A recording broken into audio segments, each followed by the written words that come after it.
Cuando me digas, yo ya doy inicio.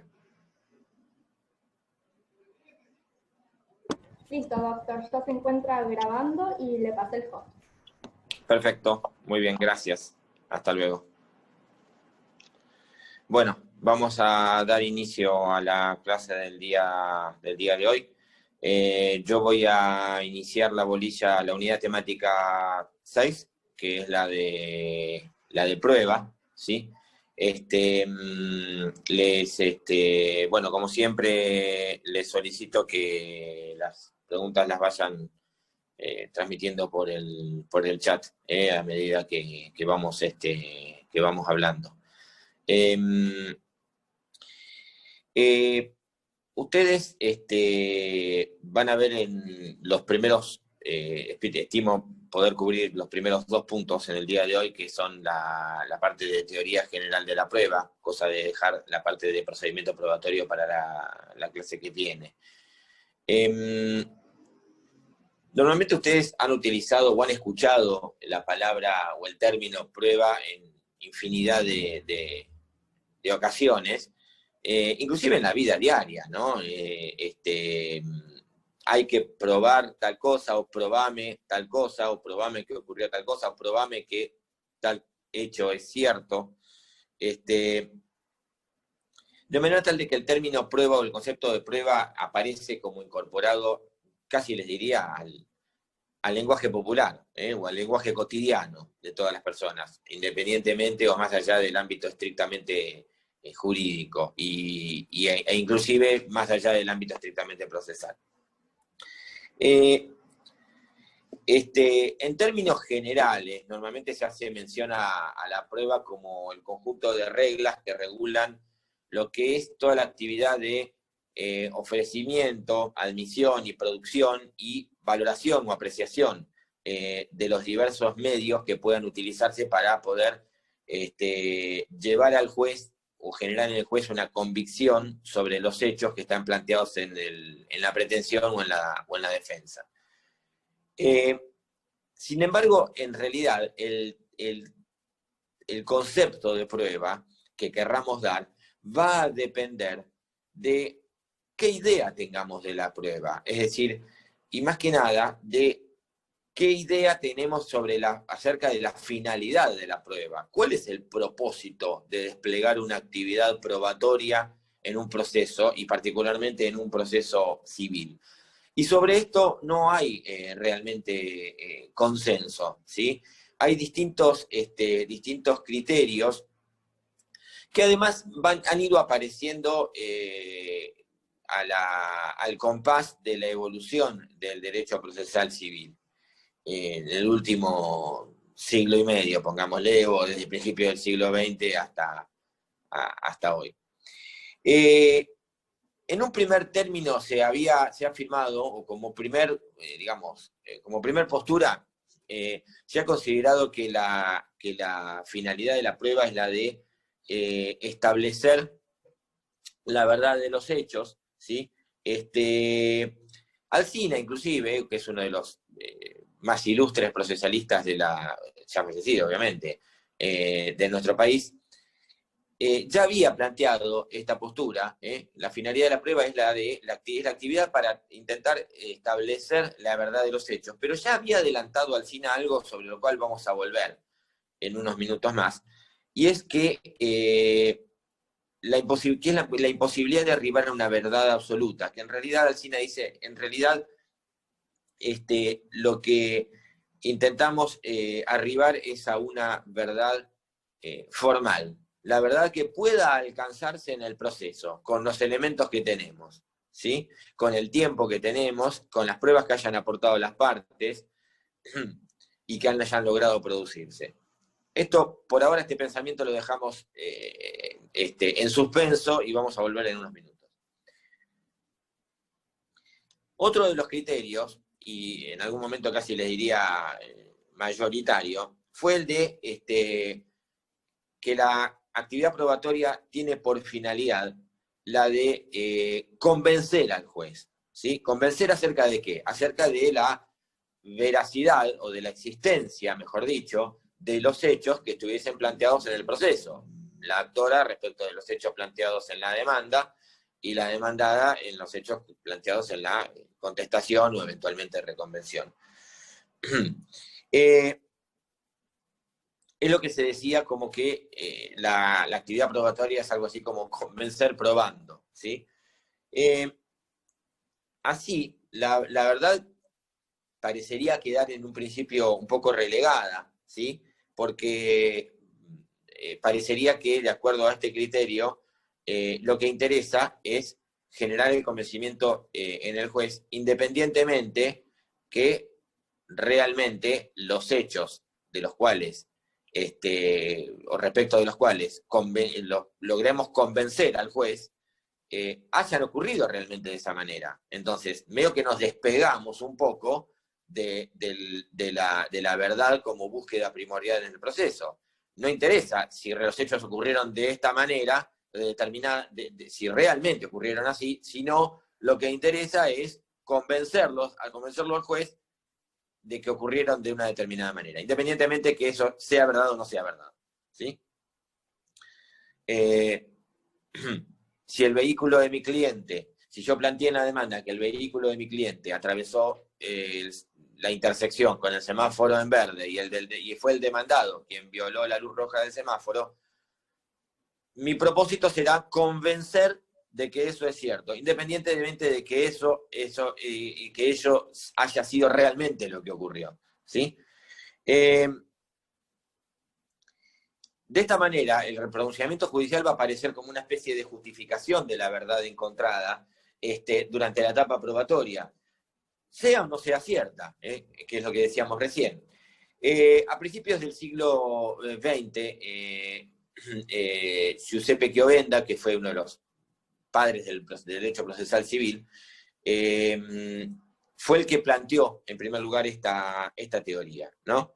Y así fue que dijo, la finalidad de la prueba es generar o crear el convencimiento en el juez de la existencia o inexistencia de un determinado hecho que sea relevante en el proceso. Sobre esto vamos a volver después cuando hablamos del objeto de la prueba.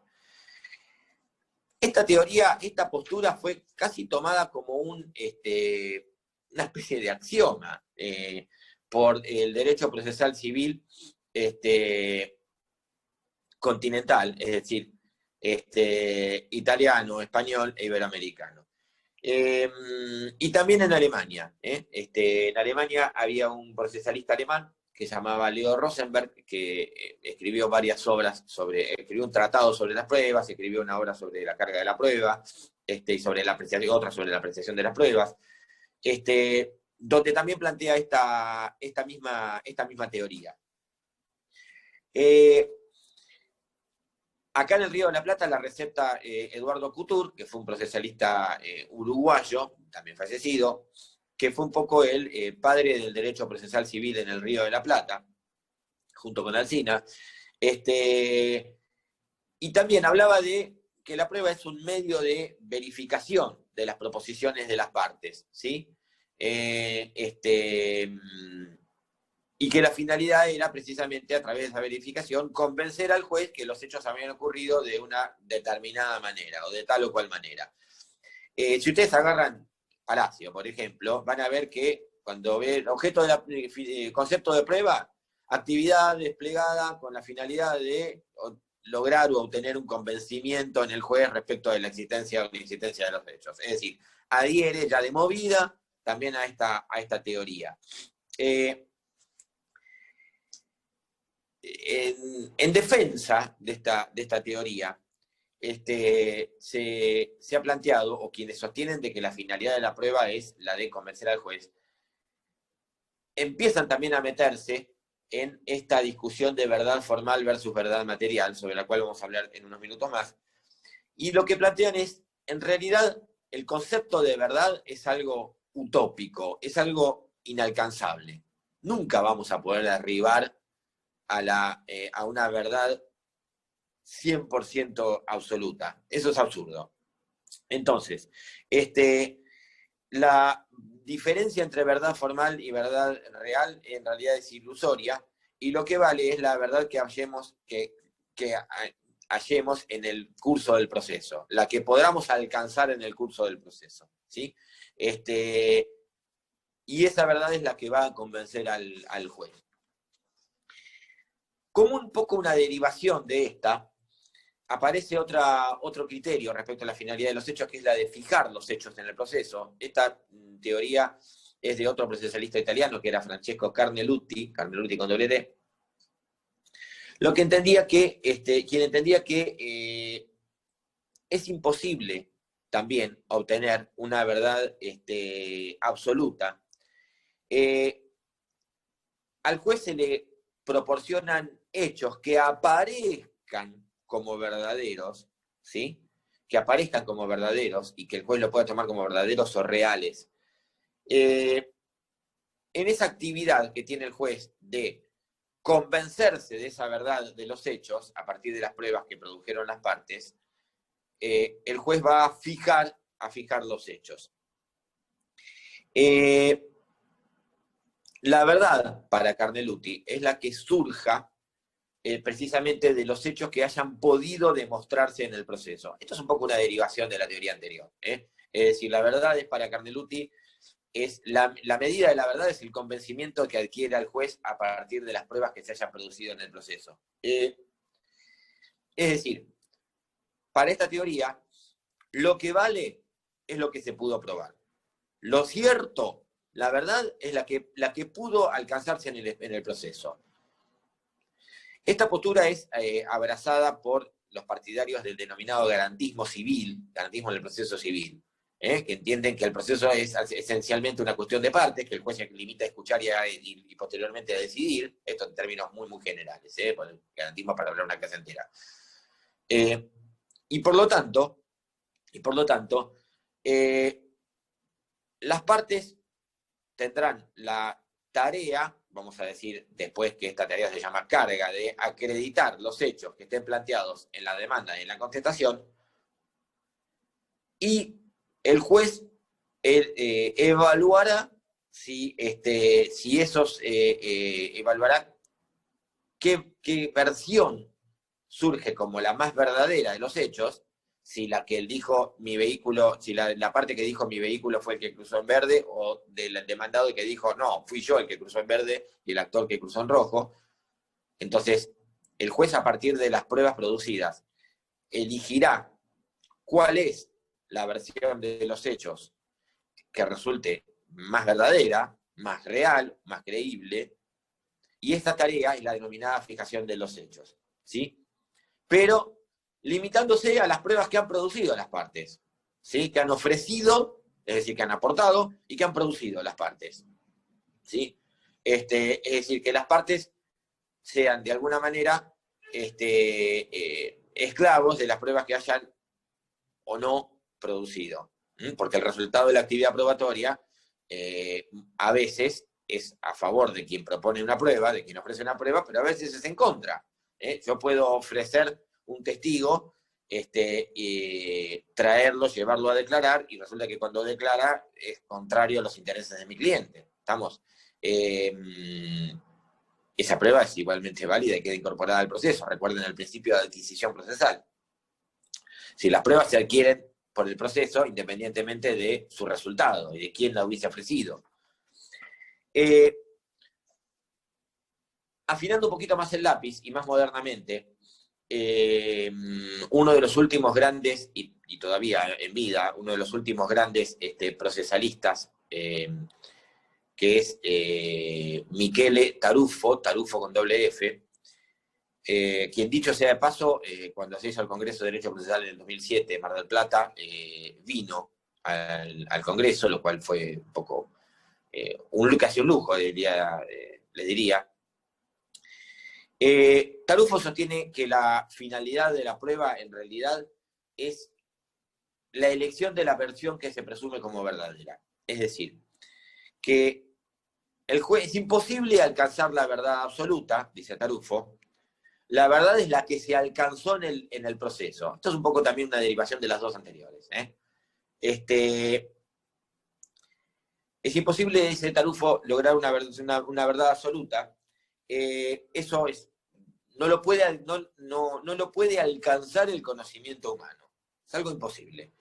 Y por lo tanto, en el proceso no se va a establecer verdades absolutas o inmutables, sino verdades relativas. Es decir, que es la verdad que puede alcanzar el juez con los elementos que tenga, las pruebas aportadas por las partes, el tiempo que tenga, porque el juez no puede estar desplegando una actividad probatoria eternamente esperando alcanzar la verdad. ¿Sí? En algún momento la etapa probatoria tiene que terminar, el proceso tiene que seguir adelante. ¿Sí? Porque si no el juez estaría siempre diciendo, no, la verdad que yo con estas pruebas todavía no estoy convencido, así que sigamos esperando que aparezca algo más. ¿Sí? Entonces, lo que se trata en el proceso es de construir una versión de los hechos que sea racionalmente sostenible o creíble para el juez. ¿Sí? Esa es la verdad que se presume como verdadera en el proceso. ¿Sí? Es decir, de las versiones que hay, la que aparezca como más creíble. ¿Sí? Esto es un poco una derivación de lo anterior, porque en realidad es la versión o la versión de los hechos que resulte más convincente para el juez. ¿Sí? Entonces volvemos un poco a dos teorías atrás. Esto nos abre una dicotomía entre dos criterios o dos posturas, y que son las siguientes. ¿Qué buscamos en el proceso? En el proceso buscamos, pura y exclusivamente, una verdad formal, es decir, la que surja de las pruebas que hayan aportado las partes y que hayan logrado, las que hayan ofrecido y hayan logrado producir, porque yo puedo ofrecer 5 testigos y no fue ninguno declarar, ¿sí? Entonces, las que hayan logrado producir las partes. Y que el juez pura y exclusivamente tenga que resolver en función de eso, independientemente de que esas pruebas sean ambiguas o insuficientes,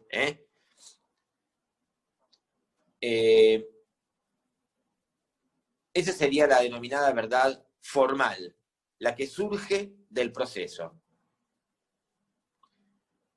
la que surge de un expediente.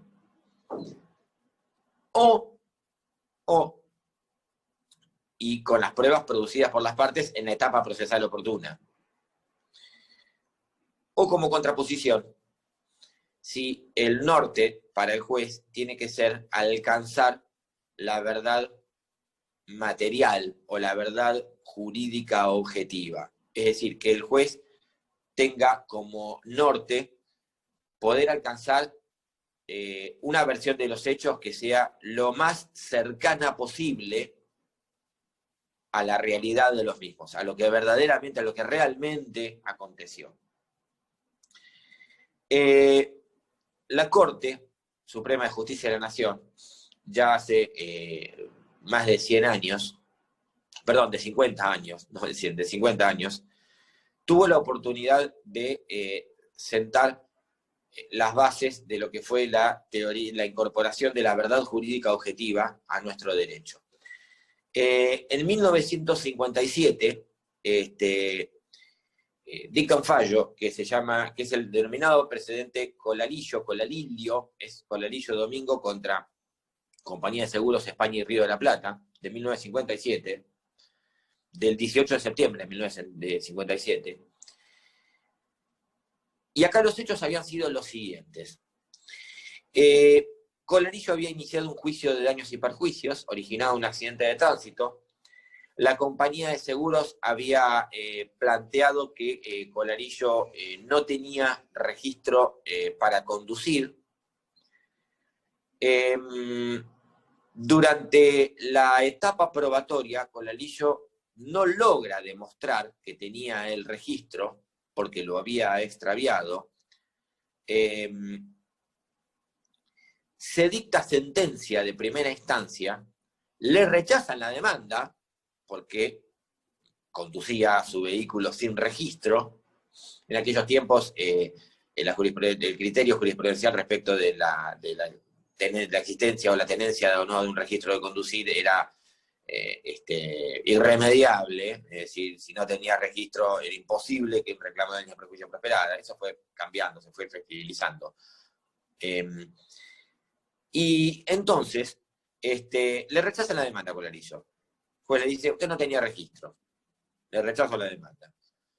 Colarizo apela y ni bien sale la sentencia de primera instancia que le rechaza la demanda, Colarizo encuentra su registro de conducir y lo acompaña en el expediente y apela la sentencia.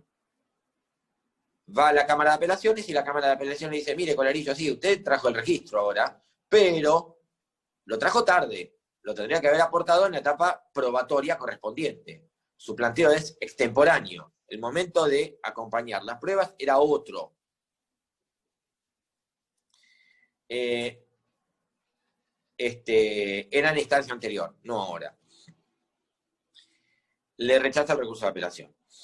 Colarillo interpone un recurso ante la Unión Federal, que en realidad se lo deniegan y va en queja a la Corte de Nación. Y la Corte de Nación comienza a tratar el tema. Y la Corte de Nación dice, sí, está bien, Colarillo trajo tarde el registro de conducir, pero nosotros no podemos mirar para otro lado y no podemos soslayar el hecho que el registro está.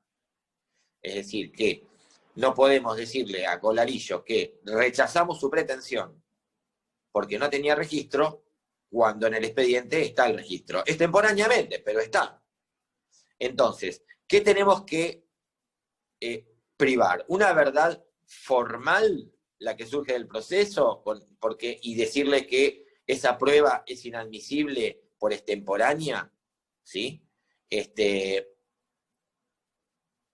Y obviar, soslayar, que estamos viendo delante de nuestros análisis el registro de conducir, y seguir diciéndole que le rechazamos la pretensión porque no tenía registro, o tenemos que flexibilizar las normas formales, las normas procesales, evitar, y acá introduce otra doctrina, que es la del exceso ritual manifiesto, que la aplicación de las normas procesales no lleve a resultados absurdos.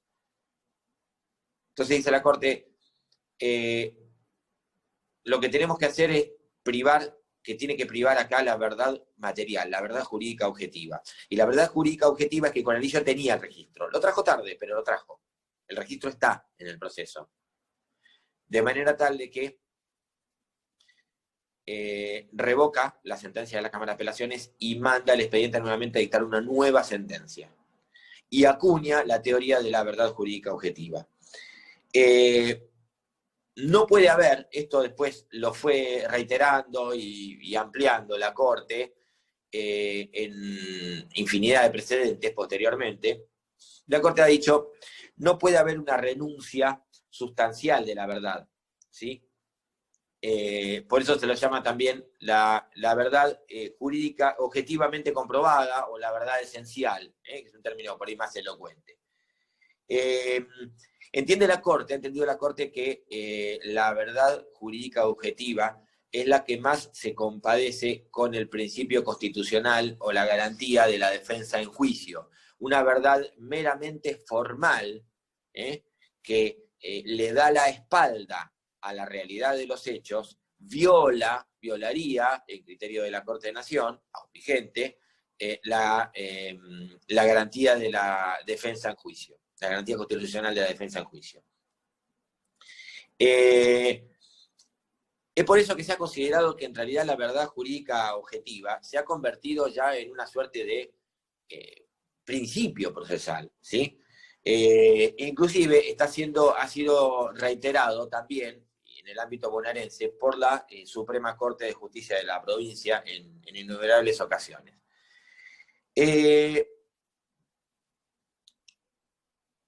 ¿Cuál es entonces, en definitiva, la finalidad de la prueba? Bueno, será precisamente la que corresponda a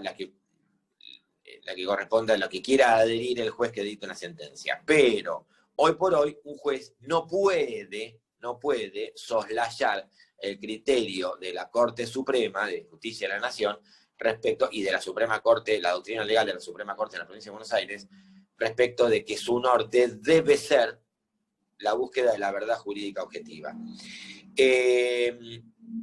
Obviamente, esto los garantistas no están muy de acuerdo porque entienden de que esto implica invadir en las esferas de las partes.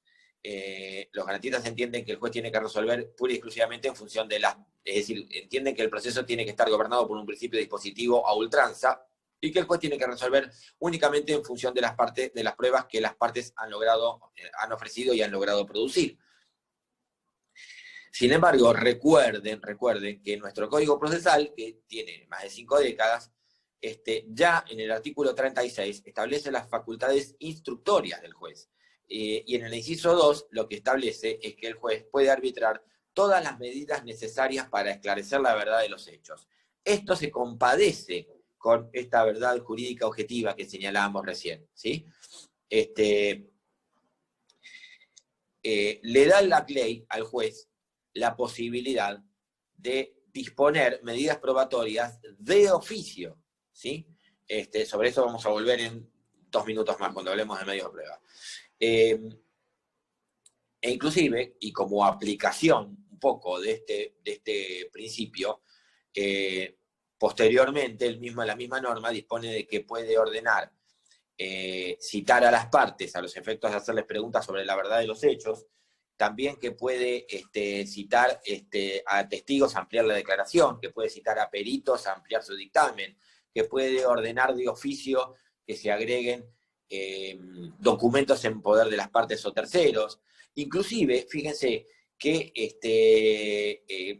y lo van a ver cuando vean el punto de prueba testimonial, el juez inclusive puede hacer citar, comparecer, a declarar a testigos que ni siquiera fueron ofrecidos por las partes, que aparezcan mencionados en los escritos postulatorios de las partes, pero no están ofrecidos como testigos, y el juez de oficio puede citarlos a declarar. Esto les habla, entonces, de que el juez en el proceso civil, aún regulado por un código, por una ley que tiene varias décadas, más de 5, tiene amplias facultades investigativas, instructorias, ¿sí? Y esto es lo que se compadece con la búsqueda de la verdad material o jurídicamente objetiva. Si el juez no obtuviera este tipo de facultades, sería imposible, porque estaría irremediablemente atado a las pruebas que hubiesen sido producidas ofrecidas y producidas por las partes. Y sobre eso, y con eso, pura y exclusivamente con eso, ingeniárselas para resolver. Inclusive, fíjense también, y ya cerrando este concepto, que en la parte de la conclusión de la causa para definitiva, concretamente en el 481, 482, el juez tiene la posibilidad de suspender el plazo que le está corriendo para dictar sentencia y ordenar las denominadas medidas para mejor proveer, que son medidas probatorias, ¿sí? ¿Y esto por qué? Precisamente porque se pone a ver en detalle las actuaciones y el expediente, sea papel o electrónico, es lo mismo, y advierte que las pruebas producidas no les generan un absoluto convencimiento. Entonces, lo que hace es, yo con esto, piensa a sus adentros, yo con esto no voy a responder, no voy a poder resolver de la manera lo más fundada posible. Entonces, y no me voy a poder acercar a la verdad material. Entonces, ordeno otras medidas probatorias, o que se agreguen, o que se amplíen las ya producidas, y entonces después sí reanudo el plazo para dictar sentencia y dicto sentencia. Vamos al punto que sigue, que son los medios y los medios probatorios y los modos probatorios. Normalmente cuando se habla de los medios de prueba, nos referimos a la actividad que desarrollan las partes dentro de un proceso para poder traer o incorporar las fuentes de prueba al proceso. Ustedes tienen, por un lado, las fuentes de prueba, que son las personas o cosas que pueden servir para acreditar un hecho, y por otro lado, los medios de prueba, que van a ser los mecanismos formales, los canales, en virtud de los cuales esas fuentes de prueba se van a incorporar. En la prueba testimonial, por ejemplo, la fuente de prueba es el testigo, la persona que va a declarar, que va a comparecer al proceso y declarar sobre hechos pasados que haya presenciado, percibido, etc. La prueba testigo, el medio de prueba, o la prueba testimonial como medio de prueba, va a ser precisamente, o la prueba testimonial va a ser el medio por el cual esa fuente de prueba, el testigo, se va a incorporar al proceso. De acuerdo al artículo 376 del Código de la provincia, igual que similar al 378 de Nación, la prueba se va a producir de acuerdo a los medios previstos por la ley, o por los que el juez disponga a pedido de parte o de oficio, y con esto de oficio también estamos señalando la amplitud de facultades instructorias del juez. Esto significa que la ley establece, el 376 en el Código Provincia, les hace una distinción entre medios previstos y no previstos. Los previstos, o llamaríamos, digamos, típicos, previstos expresamente por la ley, documental, los mismos que van a ir viendo a lo largo de las distintas bolillas, a partir de que yo termine, cuando vea los medios de prueba en particular, la documental, la confesional, la testimonial, la pericial, la informativa y el reconocimiento judicial.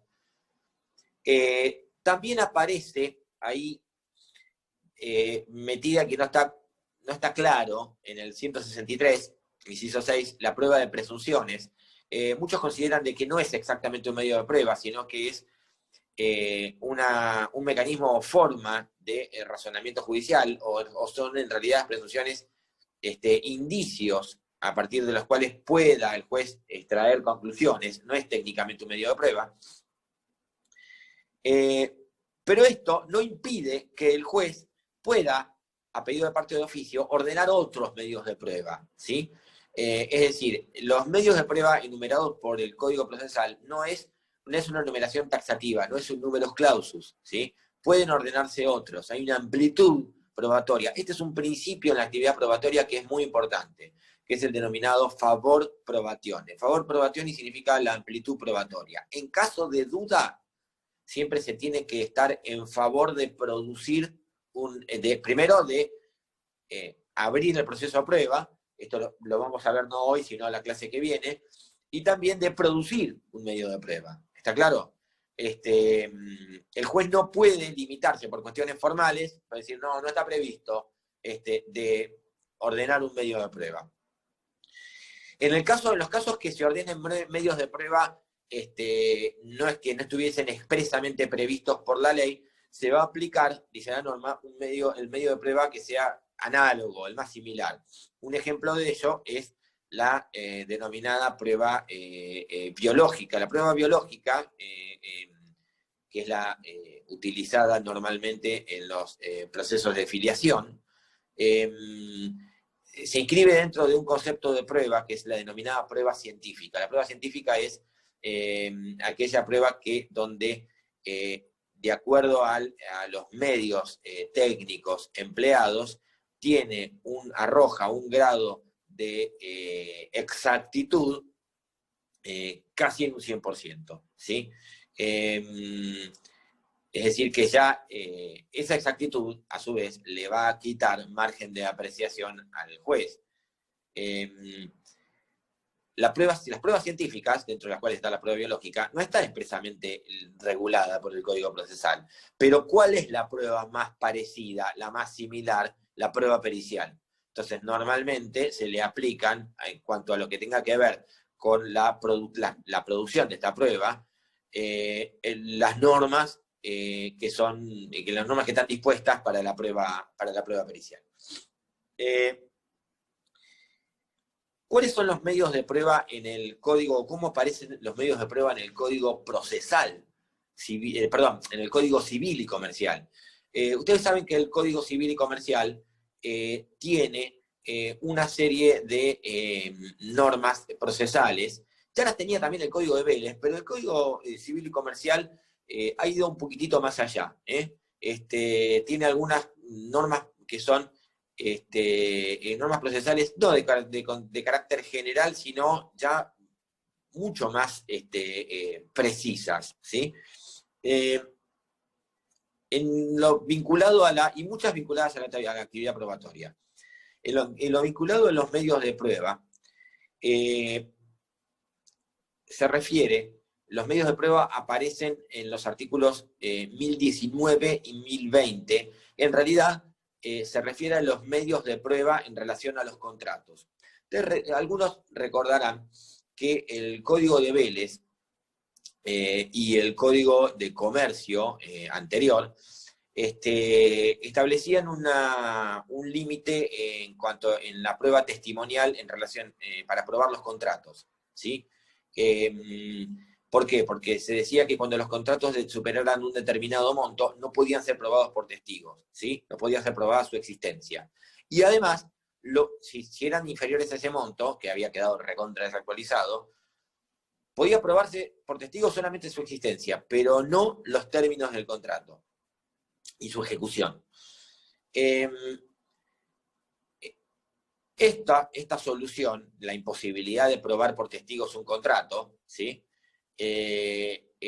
Había recibido innumerables críticas y fue modificada por el Código Civil y Comercial. El 1019, en el primer párrafo, establece un principio general, que es: los contratos pueden ser probados por todos los medios aptos para llegar a una razonable convicción del juez. Bueno, dicho sea de paso, se adhiere el código de fondo a la teoría del convencimiento del juez, ¿no? En cuanto a la finalidad de la prueba. Entonces, el 1019, la primera parte, dice todos los medios de prueba. ¿Está claro? Es decir, no excluye la de testigos. Hay amplitud probatoria, este es el principio, amplitud probatoria para poder acreditar la existencia de un contrato. Y a su vez, también el desarrollo posterior de la relación contractual. El cumplimiento, ejecución, etc. Sin embargo, esta misma norma incorpora un segundo párrafo que nos empieza a complicar la vida. Porque dice: los contratos que sean de uso instrumental no pueden ser probados exclusivamente por testigos. Esta norma trae un primer problema, y es que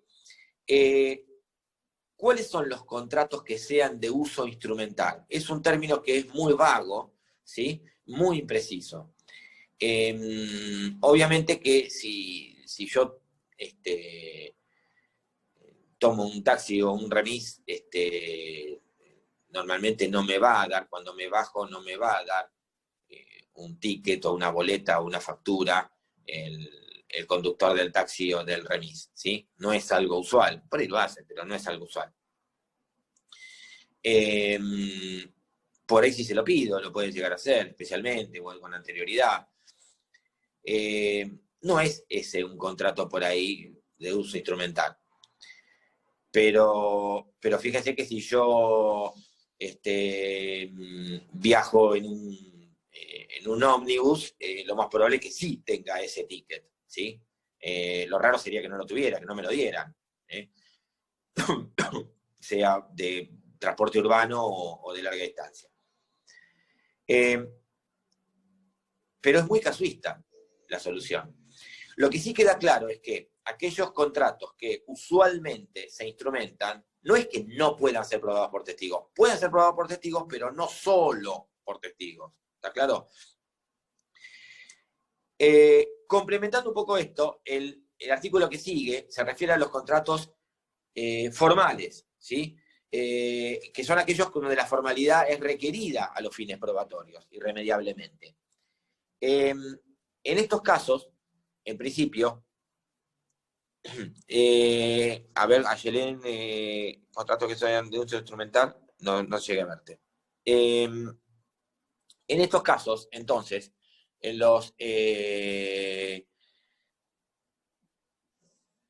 Ejemplos de contratos que se hizo instrumentar, no me quedó claro. Te repito, Ayelen, la cuestión es la siguiente. Los contratos que sean de uso, en realidad no nos queda claro a nadie, a mí tampoco. El código se refiere a que en los contratos que sean de uso instrumental no pueden ser probados exclusivamente por testigos. ¿Está claro? Lo que no queda claro, eso creo que es elemental. No ofrecería dudas, ¿sí? Puede ser probado por testigos, pero además necesitamos otros medios de prueba. Lo que no está claro es cuáles son los contratos que son de uso instrumental, ¿sí? Lo que puedan ser de uso instrumental para unos, no pueden serlo para otros. Hay lugares donde para cualquier cosa te dan ticket o boleta, y hay otros donde no lo hacen. No es usual, y si lo pedís, te miran raro, como diciendo, ¿qué me está pidiendo? ¿Sí? Entonces, que sean de uso instrumental es una expresión muy vaga y es muy subjetiva.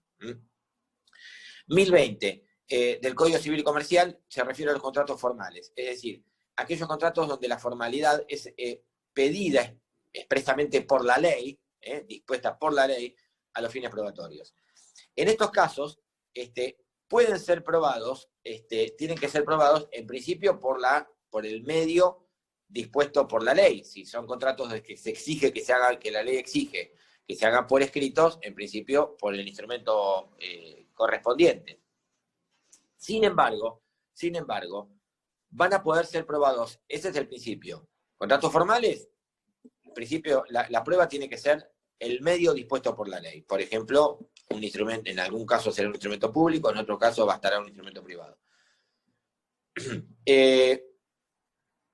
La excepción a esto es que puedan ser probados por otros medios, inclusive por testigos, si hay una imposibilidad de poder probar que ha sido cumplido la formalidad. Ejemplo, la ley exige que ese contrato sea instrumentado por un instrumento público y se ha extraviado ese instrumento público y también desapareció la matriz del instrumento público. Supongamos que el protocolo, el libro de la escribanía, el protocolo donde está la matriz del instrumento público, cuando un escribano hace una escritura, por ejemplo, a ustedes, a las personas que comparecen en ese acto notarial, les dan, la gente dice, me llevé el original, en realidad no es el original, en realidad se llevan el primer testimonio, o primera copia. O el testimonio, mejor dicho, o primera copia. El original, entre comillas, si me escucha un escribano, me mata, en realidad se llama matriz y se lo queda al escribano, ¿sí? De manera tal de que si ustedes pierden esa escritura, pueden al escribano pedirle un segundo testimonio, ¿sí? El escribano va al protocolo donde está la matriz y expide un segundo testimonio. ¿Está claro? Ahora, ¿qué pasa si ese protocolo también desaparece? Entonces, no tienen dónde buscar. Entonces, hay imposibilidad de probar el cumplimiento de esa formalidad. Se pueden utilizar esos medios de prueba. Esta es primera excepción de contratos formales. Contratos formales, entonces, repasando, en principio, únicamente se pueden probar con la formalidad exigida por la ley. Excepciones. 1. Es imposible probar haber cumplido la formalidad. Perdí la escritura y se perdió el protocolo, ¿sí? Segunda excepción. Hay un principio de prueba instrumental. Es decir, que hay algún documento o instrumento que acredite la existencia del contrato. Por separado, que acredite la existencia del contrato. Hicimos una escritura de compraventa, yo perdí la escritura, pero tengo un instrumento privado donde detallamos todos los pagos o hicimos todos los recibos de pago, ¿sí? 3, y tiene que ver un poco también con el ejemplo de recién, la tercera excepción, que hubo comienzo de ejecución. El contrato comenzó a ejecutarse, ¿sí? Y lo tengo que acreditar también, que comenzó a ejecutarse. En esos tres casos, en esos tres supuestos, yo puedo llegar a probar a un contrato formal, algo que antes no se podía, por otros medios probatorios. Esto es muy importante, esto que acabamos que surge del 2019 y del 2020, es importante porque sienta un principio, que es el de libertad probatoria en materia contractual, que el Código de Vélez era un poco más estricto, era bastante más estricto, ¿sí? Vamos, el punto que sigue es prueba del derecho, principio iura novit curia, sus excepciones. En principio, el derecho, la pregunta es, ¿sobre qué recae la prueba? ¿Sobre los hechos? ¿Sobre el derecho? Bueno, la respuesta es, en realidad, depende. En principio lo que se prueban son hechos, ¿sí? Sobre lo cual nos vamos a referir en un ratito más, ya en la última parte de la clase. El derecho debe probarse. Ustedes habrán escuchado, casi también como una suerte de axioma, que el derecho nacional no es necesario probarlo y el derecho extranjero sí. ¿Sí? Esto es como una especie de regla, repetida durante toda la vida, durante décadas. Esto tenía un sustento normativo. Respecto al derecho nacional, no cabe ninguna duda que el derecho nacional no es necesario probarlo. No solamente las leyes, los decretos, los reglamentos, resoluciones ministeriales, una ordenanza municipal, un decreto del intendente municipal, no es necesario probarlo. ¿Por qué? Porque el derecho, se presume, artículo 4 del Código Civil y Comercial, las leyes son conocidas por todos, a partir de que entran en vigencia, son públicas y obligatorias, y conocidas por todos. Entonces, el juez conoce el derecho, el principio iura novit curia. El juez conoce el derecho. Lo conocen en realidad todos los habitantes, están obligados se presume que lo conocen, no existe la ignorancia del derecho como justificación o como vicio del consentimiento. Nadie puede decir, no sabía que la ley decía tal cosa, ¿sí? Y mucho menos un juez. Entonces, iura novit curia, el juez conoce el derecho. Este principio, iura novit curia, además, les da una amplitud al juez respecto de la norma aplicable. Ustedes habrán oído hablar del principio de congruencia. El principio de congruencia limita al juez, al momento de decidir, a los hechos que hubiesen sido incorporados por las partes en el proceso. El juez no puede salirse de los hechos, de la plataforma fáctica expuesta por las partes en el proceso. Sin embargo, la única excepción sería los hechos modificativos o extintivos que han transcurrido durante el proceso. Esto lo van a ver en el 163, de inciso 6. Inciso quinto, perdón.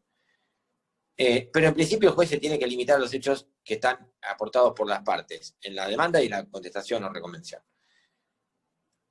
Sin embargo, el juez no está atado a las normas invocadas por las partes.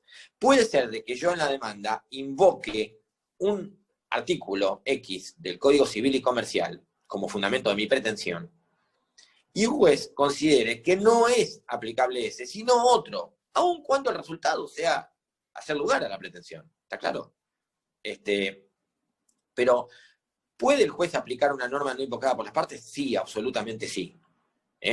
Esto es lo que permite el principio de iura novit curia. No solamente que el juez conoce el derecho y que el juez está obligado a aplicar el derecho vigente, sino también que el juez tiene la libertad de escoger la norma que él considera que corresponde para ese caso, independientemente que haya sido invocada o no por las partes. Vamos con el derecho extranjero. El derecho extranjero, ¿es necesario probarlo? El artículo 13, en realidad la nota al artículo 13 del Código de Vélez decía: el derecho extranjero es un hecho que necesita ser probado. Este es el motivo por el cual siempre se repitió durante décadas: el derecho extranjero tiene que ser probado. Esta norma, o este criterio, mejor dicho, había empezado a ser flexibilizado, por un lado, por los innumerables tratados internacionales, por ejemplo, los tratados de Montevideo de 1889 y 1940, donde los países signatarios del tratado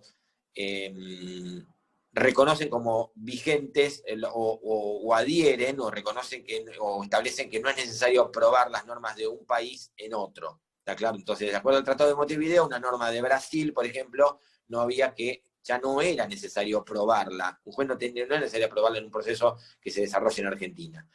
Estas convenciones internacionales ya habían comenzado a flexibilizar este axioma de que el derecho extranjero tiene que ser probado. Y además, el Código Procesal Civil y Comercial, en el 377 del Código de Nación, había agregado un párrafo, la 22474, a principios de la década del 80, en lo cual disponía que el juez podía aplicar el derecho extranjero independientemente de que haya o no sido probado por las partes. Es decir, que en Nación también, a ver, de vuelta. Vamos con la pregunta. ¿Qué significaba aprobar el derecho extranjero? Citar el artículo, bueno, la pregunta de Ayelén, ¿qué significaba aprobar el derecho extranjero sin citar el artículo? Está muy bien la pregunta. ¿Cómo se probaba el derecho extranjero? El derecho extranjero se probaba mediante un pedido de informe a la embajada correspondiente, a los efectos de que envíe un ejemplar no sé, supongamos que el juez argentino tenía que aplicar el Código Civil francés, un oficio a la embajada de Francia a los efectos de que envíe un ejemplar del Código Civil francés vigente en ese momento, o que indique si tal norma del Código Civil francés estuviera vigente. Pero normalmente lo que se pedía es un ejemplar. ¿Tá? Así se probaba, lo cual también era bastante engorroso. Este axioma de que es necesario probar el derecho extranjero aparece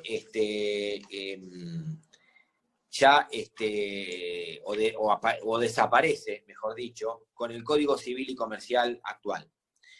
El Código Civil y Comercial, en el artículo 2595, 2595, en el primer inciso A, dice que cuando el derecho extranjero resulte aplicable, el juez argentino está obligado a establecer su contenido y está obligado a interpretarlo como lo harían los jueces del Estado al cual ese derecho pertenece, sin perjuicio que las partes hayan alegado o probado su existencia. Es decir, que el 2595 del inciso A del Código Civil y Comercial lo que dice es que el juez tiene que aplicarlo independientemente de que las partes hayan alegado y probado, es decir, aunque ni siquiera lo hayan invocado, ¿sí? Si no puede establecerse su contenido, ahí sí el juez aplicará el derecho nacional. ¿Estamos? Entonces, el 2595 establece como pauta para el derecho extranjero es que el juez debe aplicar el derecho extranjero, debe establecer su contenido, independientemente de que las partes hayan alegado o probado la existencia de ese derecho extranjero, y únicamente ante la imposibilidad de probar la existencia de ese derecho puede aplicar derecho nacional, ¿sí? Es decir, que la excepción es en ese caso, la aplicación del derecho nacional. Pero la primera obligación, por eso el debe es bastante claro, es la de aplicar el derecho extranjero e inclusive de oficio el juez tener que establecer su existencia y contenido. Vamos con el... respecto a la prueba de la costumbre, hay una diferencia en la doctrina. Hay quienes entienden que la costumbre es un hecho y por lo tanto la costumbre debe ser probada. Hay otros que entienden que la costumbre es derecho, ¿sí? Es una fuente del derecho y por lo tanto, como tal, no debe de ninguna manera ser acreditada.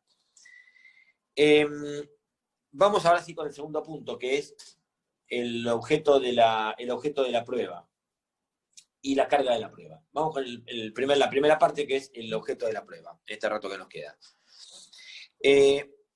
Cuando nosotros nos hacemos la pregunta de ¿cuál es el objeto de la prueba?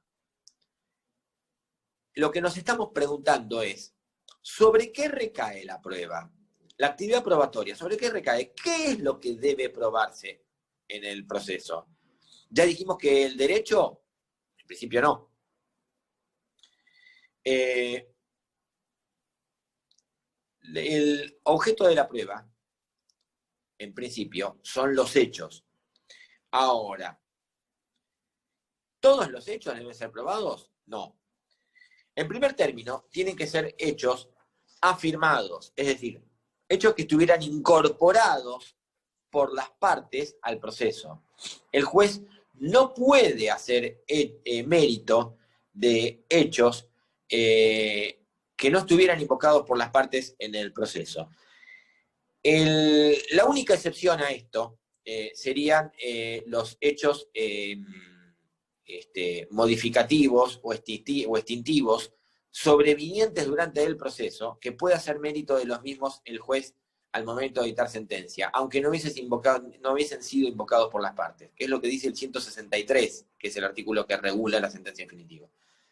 Si no, la regla es que los únicos hechos de los cuales, o respecto a los cuales puede hacer mérito el juez, son los hechos, en principio, tienen que estar afirmados, incorporados por las partes al proceso, en la demanda, en la contestación y o reconvención. Ahora, no todo hecho incorporado por las partes es objeto de prueba. Ese hecho tiene que estar controvertido. ¿Qué significa controvertido? Tiene que estar discutido, tiene que estar afirmado por una parte y negado por la otra. El 358 del Código de Provincia, fíjense que dice que se abre la causa a prueba, sobre esto vamos a volver la clase que viene, cuando hubiese hechos conducentes respecto de los cuales no hubiese conformidad entre las partes. No hay conformidad entre las partes respecto de los hechos. La parte actora afirma un hecho en la demanda y la demandada lo niega en la contestación en los términos del 354, inciso primero, ¿sí? Que ustedes ya vieron. Esto excluye, entonces, a los hechos admitidos, ¿sí? A los hechos que la ley presume legalmente, ¿sí? Siempre y cuando no admitan prueba en contrario, obviamente, como por ejemplo que se adquiere la mayoría de edad a los 18 años. A los hechos notorios, ¿sí? ¿Qué son los hechos notorios? Los hechos notorios son los hechos que son conocidos por una generalidad de personas, por una comunidad determinada, en un lugar determinado y en un momento determinado. Lo que es notorio para una persona de Mar del Plata puede no ser notorio para una persona de Salta. ¿Está claro? Que no conocen la realidad local nuestra. Y lo que puede ser notorio hoy puede no ser notorio dentro de 100 años. ¿Está claro? Hoy un hecho notorio, bueno, claramente es la pandemia ocasionada por el COVID-19. Ahora bien, si yo en el marco de un proceso no sé, por incumplimiento de contrato, planteo que el incumplimiento estuvo motivado en la imposibilidad de cumplir con las prestaciones en las cuales me había comprometido en el contrato como consecuencia de la pandemia ocasionada por el COVID-19, lo cual provocó que toda mi actividad comercial estuviera vedada o cerrada o notoriamente disminuida. Bueno, eso es claramente la existencia de la pandemia es un hecho notorio. Ahora, esto es notorio hoy, en el 2020, pero dentro de 100 años, por ahí alguien dirá, sí, me contaron mis abuelos que en el 2020 hubo, pero no se va a acordar si fue en el 2020, si fue antes, si después, qué consecuencias exactamente tuvo. Es como que, no sé, alguien de nosotros nos pregunten por las consecuencias de la guerra del Paraguay en 1870 y pico. Obviamente que sí, por ahí sabemos que hubo una guerra con el Paraguay, que hubo una triple alianza, algunos se acordarán, por ahí algunos no se acuerdan ni siquiera con quiénes, y mucho menos qué consecuencias tuvo, ¿está claro? Entonces, ¿por qué? Porque es algo que se nos escapa a nuestro conocimiento porque fue 100 y pico años atrás. Por eso, un hecho notorio es cuando es conocido por la generalidad de las personas en un lugar determinado y en un momento determinado, ¿sí? Fíjense, por ejemplo, hay inclusive, y esto para que se den una idea de, y cuándo tiene que ser el hecho notorio. Tiene que ser notorio al momento que el juez dicta sentencia. Porque por ahí era un hecho notorio 40 años atrás, pero no es notorio al momento de dictar sentencia. Hay un precedente que tiene un par de años, y esto un poco para también relajar un poco tanta exposición teórica, que es Barbas Juan contra Club Atlético Racing Club. Es un fallo de la Suprema Corte de la Provincia de Buenos Aires. Juan Barbas era un jugador de fútbol que se desempeñó en Racing Club a fines de la década del 70, aproximadamente entre 1978, 79 y 1981, 82. Fue un jugador destacado, fue jugador de la selección argentina, fue campeón mundial juvenil junto con Maradona. De hecho, el 10 era Maradona y el 8 era Barbas. En el año 79 jugó en la selección argentina en el año 82. Llegó a jugar en Mar del Plata, en Alvarado de Mar del Plata. Y Juan Barbas hizo casi sus primeros años en Racing y después se fue a jugar al exterior. Jugó en Italia, creo que en España también, muchos años. Ya sobre el final de la carrera vuelve a Argentina y después de terminar sus últimos años en Racing, no sé si llegó a jugar en Racing en algún momento, cuando ya se retira, empieza a trabajar como entrenador de divisiones inferiores en Racing. La relación termina evidentemente mal, porque termina en un juicio laboral, y cuando es un juicio laboral, Barbas dice, bueno, yo en este último periodo estuve entre el 2000 trabajando, pónganse, no me acuerdo exactamente, 2004 y 2010, ¿no?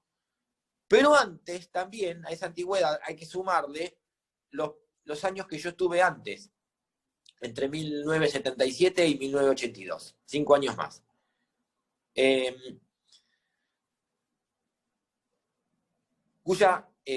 Lo cual fue negado por Racing, y Barbas no lo probó. Dijo, es un hecho notorio, todo el mundo conoce esto. Y el juez le hizo lugar a esto, el Tribunal de Trabajo. Racing interpone recurso extraordinario provincial, va a la Suprema Corte, y la Suprema Corte dice, la verdad que no.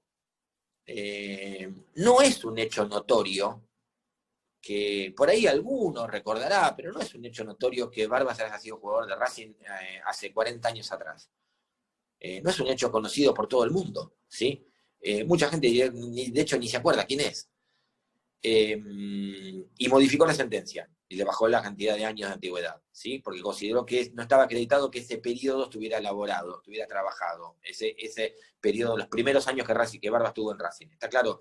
Entonces, con esto, lo que dice la Suprema Corte, y a esto va, más allá del cuento, es, el hecho es notorio al momento de dictar la sentencia. Por ahí en el año 79 era notorio que Barbas era jugador de Racing. Hoy, en el 2018, que fue cuando se dictó esta sentencia, no es notorio. Es notorio que Barbas era jugador de Racing en el año 79. ¿Está claro? Entonces, el hecho es notorio al momento de dictarse la sentencia. Además de que los hechos tengan que ser controvertidos, lo cual excluye a los hechos, les decía, los admitidos, los notorios, también excluye a los evidentes y normales, los que surgen de la propia experiencia del juez, ¿sí? Un hecho evidente o un hecho normal es que si está lloviendo, el asfalto de la calle está mojado, ¿sí? Un hecho evidente y que no escapa a la experiencia del juzgador es que un vehículo a mayor velocidad ofrece menor dificultad de ser detenido o la detención tiene que ser en mayor espacio ocupa un mayor espacio. Es decir, frenar un auto a 100 kilómetros me va a llevar más espacio y voy a tener menos tiempo de reacción que si tengo que frenar un auto que va a 20 kilómetros por hora. Estos son hechos evidentes, normales, que no necesitan de prueba.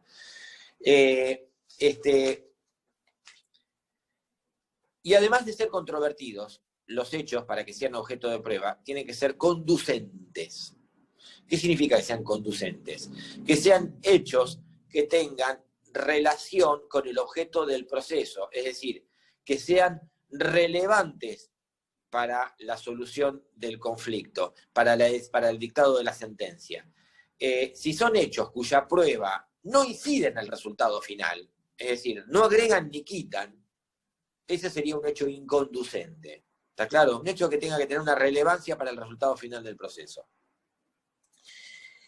Vamos y en el ratito de los 15 minutos que nos quedan, con el último punto que vamos a ver hoy, que es el de la carga de la prueba. ¿Qué es la carga de la prueba? La carga de la prueba, o las reglas sobre la carga de la prueba, son las que versan o imponen a qué parte le incumbe probar un determinado hecho. ¿Sí? ¿Cómo tienen que repartirse la prueba de los hechos? Nosotros tenemos en un proceso un montón, una bolsa de hechos, entre los afirmados en la demanda y los afirmados en la contestación o reconvención. Ahora, de todos esos hechos, ¿quién los tiene que probar? Todos la parte actora, todos la parte demandada, algunos una y algunos otra. Bueno, las teorías, las teorías en principio eran, la teoría más básica es el que alega prueba, el que afirma un hecho prueba. Sin embargo, la respuesta es depende qué tipo de hecho. Hay un esquema que hizo Chiovenda hace 100 y pico años atrás, que es un poco el que aclaró la cuestión. En un proceso hay, en principio, hechos constitutivos. Los hechos constitutivos son los que hacen nacer la relación jurídica, sea contractual o sea extracontractual. En un juicio por incumplimiento de contrato, un hecho constitutivo, el hecho constitutivo es el contrato, ¿sí? En un juicio de daños y perjuicios originado en un accidente de tránsito, el hecho constitutivo es el accidente de tránsito. Un juicio por cobro de medianería, el hecho constitutivo es precisamente la existencia de la medianera, es decir, la relación de linderos entre actor y demandado. En un juicio de desalojo, el hecho constitutivo es precisamente la ocupación de un inmueble, sea el título que sea, pues el desalojo puede ser por intrusión, el desalojo puede ser por comodato, el desalojo puede ser por locación, no interesa, pero la ocupación. Si es por locación, el contrato de locación, obviamente. Si es por comodato, el desalojo originado en comodato, el contrato de comodato. ¿Quién tiene que probar el hecho constitutivo? Y va a ser la parte actora. Si el hecho constitutivo está siempre y cuando esté negado, obviamente. Si el demandado admite la existencia del hecho constitutivo, admite la existencia del contrato, admite la existencia del accidente, ya la parte actora queda relevada de probarlo. Ya deja de ser porque no es un hecho controvertido. Pero siempre y cuando esté controvertido, el hecho constitutivo es la actora quien lo tiene que probar. El hecho, frente a un hecho constitutivo, el demandado puede oponer un hecho extintivo, el pago. ¿Sí? El pago. El pago está, yo cumplí con la obligación, ¿sí? Se reclama una suma X de dinero y el demandado dice, acá está el recibo, yo pagué. Acá está el recibo firmado por la parte actora.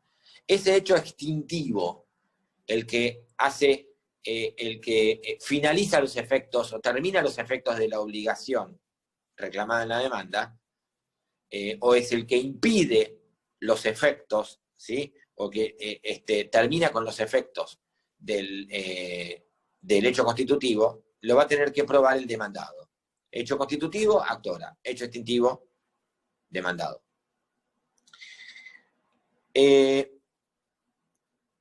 Puede ser que el demandado plantee también, o perdón, las partes planteen también un hecho impeditivo. ¿Qué es el hecho impeditivo o un hecho invalidativo? Que son aquellos que le impiden probar los efectos normales a los hechos afirmados por la otra parte. Entonces, supongamos que el demandado dice, yo planteo como hecho extintivo que yo cumplí la obligación y acá está el recibo. Esta es la firma del actor. ¿Sí? Y yo lo que planteo es, yo parte actora digo, esa no es, en realidad no es mi firma, es la firma de mi hijo de 5 años, y en realidad el pago se lo hizo a un incapaz, y por lo tanto es un acto nulo. ¿Sí? Eso sería un hecho impeditivo. Perdón, profesor. Sí. ¿Podrían coincidir estos hechos impeditivos con las excepciones? En algunos casos sí, sí, puede llegar a coincidir, sí, en algún caso puede llegar. En realidad, lo que pasa es que depende no sé a cuál se refiere, pero si es a falta de personería, no, porque yo en realidad lo que estoy planteando es otra cosa acá. La falta de personería tiene con quién haya sido demandado, ¿sí? O quién esté demandando, en qué términos. Acá yo lo que estoy diciendo es, acá no se está discutiendo quién es actor, quién es demandado, quién firmó la demanda y quién firmó la contestación. Acá lo que estoy planteando es, sí, vos pagaste, pero le pagaste a mi nene de 5 años. Ese acto es nulo, por lo tanto, y ¿quién va a plantear, quién va a probar eso? En este caso la parte actora, quien plantee el hecho invalidativo. En el ejemplo que les daba, la parte actora. Ahora supongamos, siguiendo este mismo ejemplo, teníamos actor, reclama incumplimiento del contrato. Demandado dice, acá tengo el recibo. Hecho extintivo. Actor dice, el recibo lo firmó mi nene de 5 años. Hecho invalidativo. El demandado va a decir, sí, está bien, lo firmó tu nene de 5 años, pero vos acá me firmaste otro recibo en el cual ratificás todos los actos que hizo él y manifestás que vos recibiste el pago. Eso es un hecho convalidativo. Lo va a probar el demandado. ¿Sí? Entonces, el que alega la regla, el que alega prueba, no es tan así.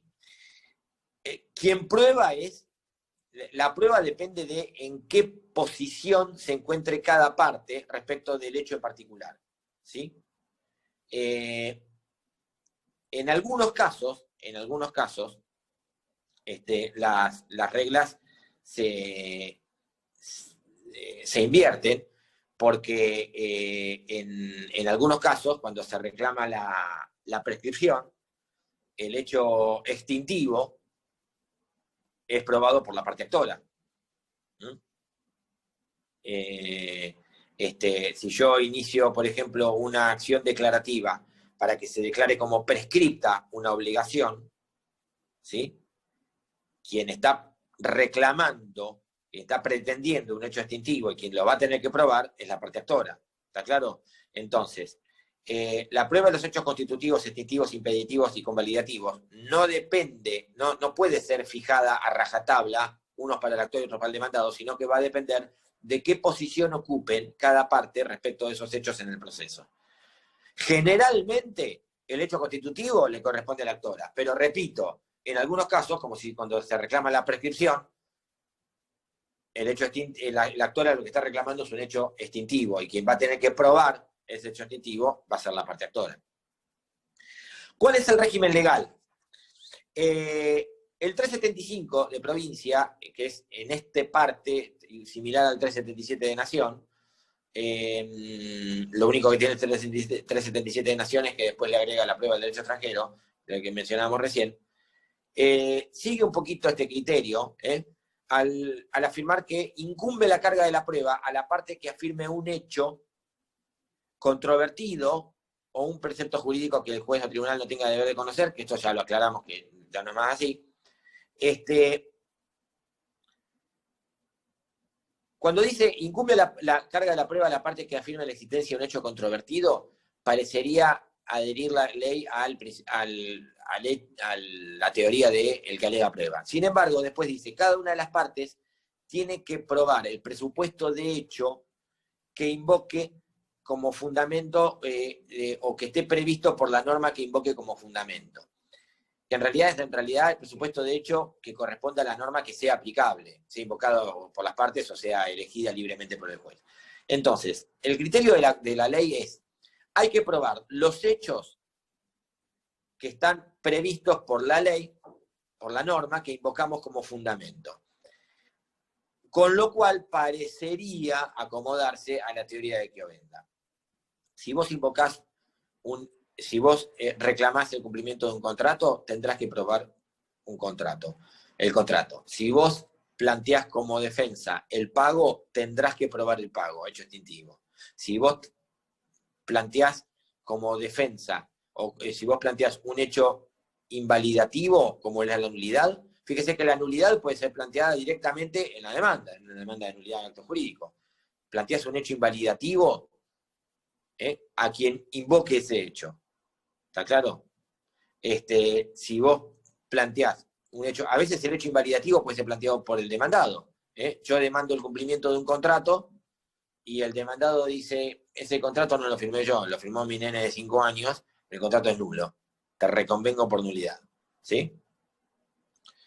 ¿Está claro esto? Entonces, aquí corresponde la carga de la prueba, depende de que sean hechos constitutivos, extintivos, invalidativos o convalidativos. Finalmente, estas reglas, la distribución de las cargas probatorias, han sido,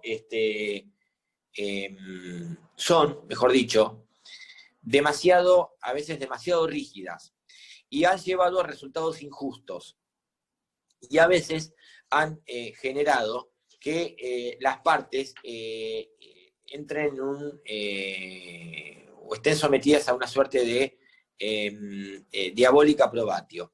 ¿A qué me refiero con esto? A hechos que son muy difíciles o son muy difíciles o de imposible prueba, porque son hechos que han ocurrido casi exclusivamente bajo la esfera de la contraparte. Es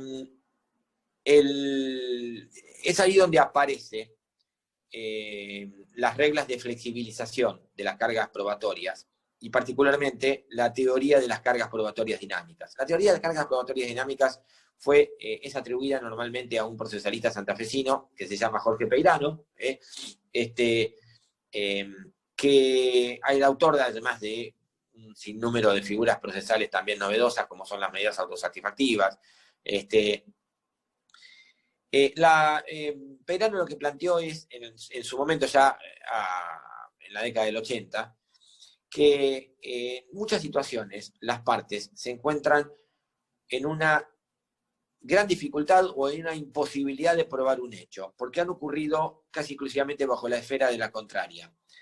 que obviamente no va a abrir el juego, no va a mostrar las cartas, y lo que va a hacer es simplemente cerrarse en una negativa y le va a decir a la otra parte, probá lo que puedas probar y lo demás, y lo que no puedas probar lo lamento.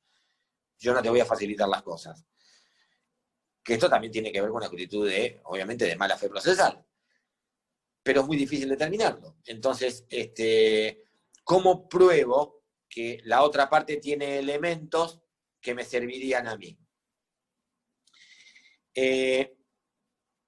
Entonces, lo que dijo Perano es, la prueba tiene que corresponder a quien esté en mejor situación de acreditar un hecho, en mejor situación de probar, en mejor condiciones de probar. La teoría de las cargas probatorias dinámicas se abrió paso principalmente en los juicios, en los procesos de mala praxis médica. ¿Por qué? Porque la relación médica normalmente está instrumentada en una historia clínica. La historia clínica la tiene la clínica o hospital, sanatorio, o eventualmente el médico, no el paciente, ¿sí? Ese es el motivo por el cual hace unos años se dictó una ley, conocida como la Ley de Historia Clínica, que dispone que el paciente es el dueño de la historia clínica, tiene derecho a obtener una copia de la historia clínica y que el sanatorio, clínica o hospital está obligado ante el pedido expreso por escrito en 48 horas a dársela. Pero esta norma antes no estaba. Entonces vos ibas a pedir una historia clínica y te dicen, no, venía a pedirla con una orden judicial. Lo cual obligaba muchas veces a que antes de un juicio de mala praxis médica, uno lo que hacía era, como una medida previa, pedir un secuestro de la historia clínica, y con el oficial de justicia el secuestro de la historia clínica, que muchas veces no se la daban 3 días después. Bueno. Eso aparte. Pero quienes, en la relación médica, quienes están en mejores condiciones de probar cómo se desarrolló esa relación médica, es el médico, sanatorio, clínica o hospital, porque a veces, imagínense, ¿cómo probar lo que ocurrió en un quirófano, donde el paciente está anestesiado? Peor todavía. ¿Está claro? Sí, imposible. Si tiene anestesia total, ni se entera de lo que está pasando. Y si tiene anestesia local, tampoco, porque la verdad que está mirando para arriba y no sabe lo que están haciendo, ¿sí? Está rogando que no se equivoquen, en todo caso. La cuestión es que quienes están en mejores condiciones de probar son precisamente el médico, el hospital, sanatorio, clínica. El hospital, sanatorio y clínica, que escondía y decía, y se perdió la historia clínica, como ocurría en muchos casos, decía, y bueno, y entonces, no se puede probar qué pasó, lo lamento. No se olviden de que en materia de responsabilidad médica la culpa es subjetiva, de manera tal de que la carga de la prueba incumbe, sobre esto vamos a volver en 2 minutos más, incumbe al paciente, que reclama una indemnización por daños y perjuicios o que originado supuestamente una supuesta mala praxis médica. Entonces, se empezó en este tipo de procesos a abrir paso esta teoría por la cual los jueces comenzaron en estos supuestos a decir, a ver, ¿quién está en mejores condiciones de probar? ¿Qué es lo que ocurrió? El hospital, la clínica, el médico están en mejores condiciones de probar. Son ellos los que tienen que traer las pruebas, la historia clínica, el protocolo quirúrgico, porque están en mejores condiciones, porque esto ocurrió ¿dónde? Dentro de la clínica. Entonces que sea la clínica la que lo pruebe. Clínica, sanatorio, hospital, lo mismo. Entonces, la teoría de estas cargas probatorias dinámicas aparece actualmente en los artículos 1007, fíjense en el Código Civil y Comercial, 1734, 35, para los casos en los cuales se reclame la defensa de derechos del consumidor, donde las empresas son las que están también en mejores condiciones de probar. Y también en los procesos de familia, el artículo 710 del Código Civil y Comercial, lo que dice es, da una serie de pautas para el proceso de familia y dice, y la carga de la prueba incumbe a quien esté en mejor condiciones de probar. También porque muchas cuestiones de familia ocurren en un ámbito estrictamente privado, ¿sí? Entonces, a las otras partes a veces les es difícil probar estos hechos, ¿sí? Hoy por hoy, jurisprudencialmente, está, y más allá de la aparición del Código Civil y Comercial, está fuera de duda la aplicación de la doctrina de las cargas probatorias dinámicas, que repito, corresponde y culpe la prueba a la parte que está en mejores condiciones de probar. El fundamento de esta teoría es la buena fe procesal y el principio de colaboración y solidaridad procesal. Las partes están obligadas a colaborar en el proceso y colaborar con el juez en la búsqueda de la verdad, ¿sí? Es decir, la idea es alejarse del paradigma de las partes que se limitan al niego, y lo dejan al otro que suba la cuesta tratando de probar los hechos, ¿sí? Normalmente, inclusive en los precedentes donde comenzó a abrirse paso en la doctrina de las cargas probatorias dinámicas, precisamente lo que se hizo es tener en cuenta y sancionar, entre comillas, a las partes que se limitaron a cerrarse en una negativa, y nada más, ¿sí? Cuando podrían haber abierto un poco más el juego y podrían haber hecho una exposición más clara de los hechos y podrían haber aportado pruebas de cómo ocurrieron, ¿sí? Porque habían ocurrido debajo de su órbita o de su esfera. Y finalmente, y para ir terminando, que ya estamos pasados de hora, el tema de la prueba en los procesos de responsabilidad extracontractual, dice la prueba de la carga de los factores de atribución, facultades judiciales. Bueno, yo ya dije, en 1734 y 1735 establece el tema de la doctrina de las cargas probatorias dinámicas, pero fundamentalmente hay otra cuestión. En los procesos de daños y perjuicios donde se reclama la responsabilidad, la antes denominada responsabilidad extracontractual, a quien reclama una indemnización de daños y perjuicios, por ejemplo, originado un accidente de tránsito, le basta comprobar, cuando la responsabilidad es objetiva y se presume la responsabilidad del titular o guardián de la cosa riesgosa, basta comprobar el hecho constitutivo, ¿sí? Es decir, los artículos 1720, 1723, 1756, 1757 del Código Civil y Comercial se refieren a la responsabilidad objetiva. Cuando la responsabilidad es objetiva, la ley presume la responsabilidad del titular o guardián de la cosa riesgosa, por ejemplo, un automóvil en movimiento, ¿sí? Entonces, al damnificado, a la persona que es atropellada por un vehículo, por ejemplo, le basta comprobar el hecho constitutivo, la existencia del accidente de tránsito. Una vez que probó la existencia del accidente de tránsito, quien tiene que probar, acá no tengo que salir a probar el factor de atribución, es decir, el riesgo, o sea, la ley lo presume. El que tiene que probar el hecho extintivo, es decir, que el daño sufrido por la víctima fue por una conducta de la propia víctima, se tiró bajo el auto,